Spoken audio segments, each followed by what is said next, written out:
Hello, আজ তাড়াতাড়ি ready হয়ে নিয়েছি। দেখো সন্ধ্যাবেলায় যাব, বীরের ভ্যাকসিন আছে। আর এই যে বীরকে রেডি করে নিয়েছে। যদিও আজকে আমাদের একটু লেট হয়ে গেছে, তাই একটু টেনশনেই ছিলাম। তো দেখো বীর আজকে সিটে বসে যাচ্ছে। তো যথারীতি যা করে এই ড্রাইভার আঙ্কেলের কাছে চলে গেছে। তো চলে গেলাম ওটা ডক্টরের কাছে। ডক্টর আঙ্কেলও দেখো ওকে কোকোমেলান দেখাচ্ছে। আর ভ্যাকসিন দেওয়ার পরে এই যে ডক্টর আঙ্কেল ওকে ঘুষ দিচ্ছে, একটু কোলে চড়িয়ে দিল। তারপরেই চলে গেছিলাম গদাই বাড়িতে, মানে আমার বাপের বাড়িতে। ওখানে গিয়ে তো খুব আনন্দ, কিন্তু ওখান থেকে না ও আসতে চায় না। যেতে খুব মজা পায়, কিন্তু ও বাড়ি থেকে আমার বাবাকে ছেড়ে ও কখনোই আসতে চায় না।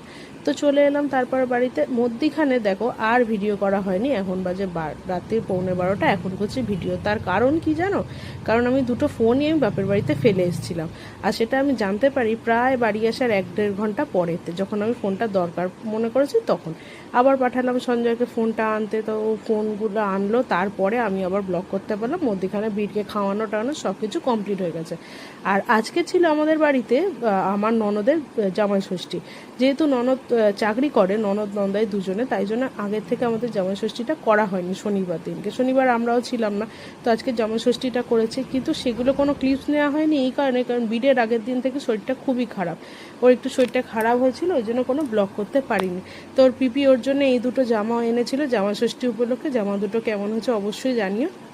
আর বাচ্চা কাচ্চা অসুস্থ থাকলে ব্লগ করা সম্ভব হয় না, সেটা সবাই জানে। তখন ওইভাবে ব্লগ করাটা আমার মনে হয় না কোনো মানসিকতা আসে বলে কারুর, বাচ্চা অসুস্থ থাকলে। তাই আমিও কোনো ব্লগ করিনি। তো এই জামা দুটো কেমন হয়েছে অবশ্যই জানিও। দেখা হচ্ছে খুব শিগগিরই পরের একটা ব্লগে। তবে আজ আসি, টাটা।